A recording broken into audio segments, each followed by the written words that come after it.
আগামীকাল আমাদের প্রিয় মাতৃভূমি বাংলাদেশে অনুষ্ঠিত হতে যাচ্ছে ত্রয়োদশ জাতীয় সংসদ নির্বাচন।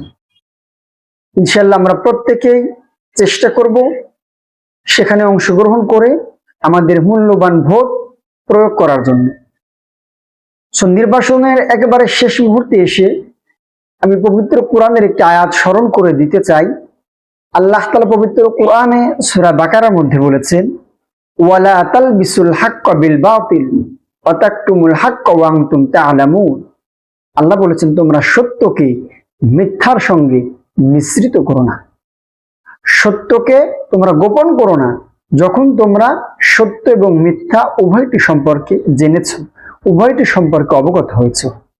আয়াতের সারমর্ম হচ্ছে, আপনি যখন কোনো ব্যক্তিকে নেতা নির্বাচন করবেন, অবশ্যই এক্ষেত্রে আপনাকে সৎ যোগ্য ব্যক্তি দেখতে হবে, যে ব্যক্তি দেশ ও জাতির কল্যাণে কাজ করবে, যে ব্যক্তি দুঃখ দুর্দশায় মানুষের পাশে দাঁড়াবে, এমন ব্যক্তিকেই আগামী দিনে আমরা নেতা নির্বাচন করব।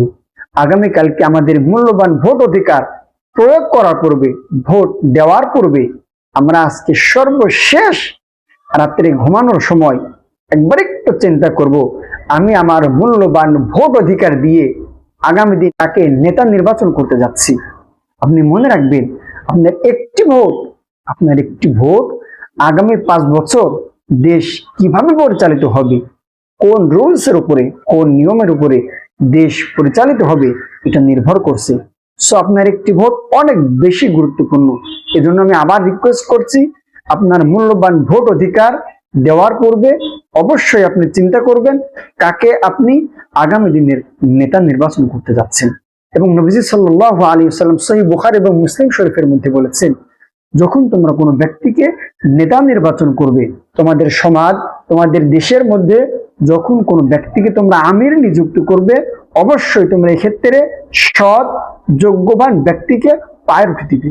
এবং নির্বাচনকে কেন্দ্র করে আমাদের মধ্যে একটি সমস্যা অনেক বেশি হয়ে থাকে, সেটা হচ্ছে নির্বাচনকে কেন্দ্র করে আমার ব্যবহারে, আমার চলাফেরায় অনেক ব্যক্তি কষ্ট পেয়ে থাকে।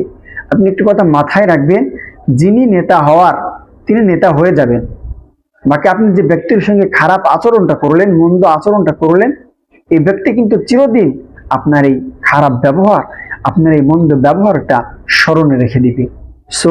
অবশ্যই আমাকে চেষ্টা করতে হবে নির্বাচনকে কেন্দ্র করে অথবা অন্য কোনো সময় আমার থেকে এমন কোনো ব্যবহার যেন প্রকাশ না পায়, এমন কোনো আচরণ যেন আমার থেকে প্রকাশ না পায়, যে কারণে একজন মুসলমান ভাই কষ্ট পায়। নবীজি সাল্লাল্লাহু আলাইহি ওয়াসাল্লাম বলেছেন, আল মুসলিমু মান সালিমাল মুসলিমুন মিন লিসানিহি ওয়া ইয়াদি। খাঁটি মুসলমান ওই ব্যক্তি যার হাত এবং মুখ দ্বারা অপর মুসলমান নিরাপদে থাকে। তাই আসুন, আগামীকালকে আমাদের মূল্যবান ভোট অধিকার দেওয়ার পূর্বে অবশ্যই আমরা চিন্তা করে আমরা আগামী দিনের নেতা নির্বাচন করব। আগামী দিনে এমন ব্যক্তিকে যেন আল্লাহ তাআলা আমাদের জন্য নেতা নির্বাচন করে দেন, আমাদের রাষ্ট্রপ্রধান যেন আল্লাহ তাআলা এমন ব্যক্তিকে নির্বাচিত করে দেন, যিনি দেশ ও জাতির কল্যাণে কাজ করবেন, আমাদের দুঃখ দুর্দশায় পাশে থাকবেন। আল্লাহ তাআলা আমাদের সকলকে যোগ্য ব্যক্তিকে ভোট অধিকার দিয়ে সম্মানের জায়গায় সমাসীন করার তৌফিক দান করুন।